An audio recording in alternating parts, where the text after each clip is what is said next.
remaining. In whose hands are we safe? Now, the city hawker who was shot during Tuesday's protest is currently receiving treatment at Kenyatta National Hospital, where he has undergone brain surgery.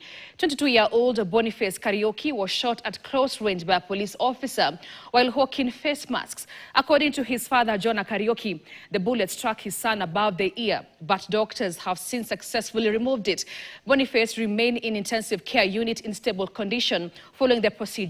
Meanwhile, the Hawkers Association has threatened to state demonstrations to demand justice for Boniface Kariuki, with Busia Senator Okiya Omtatah weighing in on the matter, calling for the disbursement of the police force unit over the incident. Polisi wote wawajibike juu hata hao wako na watoto na ule wameumiza pia ni mtoto wa mtu. Na ni mtu ameasi kabla afike hapo, amefanya mambo mingi ndio afike hapo na amesomesa.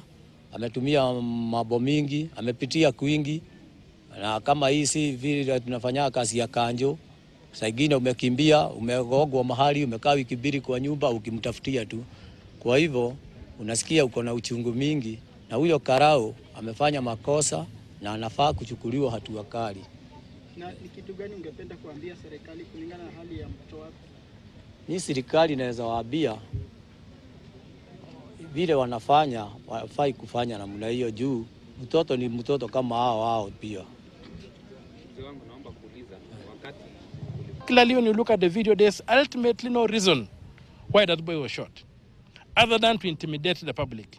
That this can happen to you, stay away. There was no reason why the boy was not armed. He had even moved away from the street and was hiding in a corner. So I think the whole purpose to me was just to intimidate the public, and I pray that Kenyans should not be intimidated. Kenyans should come out in their numbers to make sure that we fight back, we liberate our country, and we consign these criminals where they belong, including the governor of Nairobi, the police command.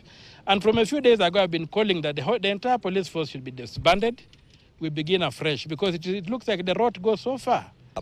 Ama hapo pale Nairobi jana ni mambo ya kusisitisha sana kuona ya kwamba mchuuzi ama hoka ni mtu tu anaenda anapigwa risasi akifanya kazi yake. Na kwanza kabisa mjue huyo mchuuzi babake pia ni member wetu, ni hoka pale Railways, na akiwa hoka pale Railways kijana yake ni hoka bado pale Mr Price pale ya Tomboya, anakuaga hiyo area. Kuona ya kwamba ati kwa sababu sisi we live from hand to mouth. Kwa hivyo huwezi sema ati ile pesa ulipata jana ndio utakula leo. Sasa ndio unaona huyu hata kama anauzaga earring na kitu kingine na hizo vitu za urembo, ile wakati kuna tear gas huwezi uza hizo earring. Anatafuta ile kitu ambayo itampatia riziki ya hiyo siku. Na ndio alitafuta hizo barakoa ama mask na akaenda kuuza. Kuona ya kwamba sasa polisi tu wanampiga tu risasi in broad daylight. Hapo we condemn that act, na tunasema tunaambia serikali hapa sio ile mambo ambayo tunasemaga hatujui, ama we want justice for Boniface Kariuki Mwangi and nothing less than justice. Well, our prayers are up for Boniface.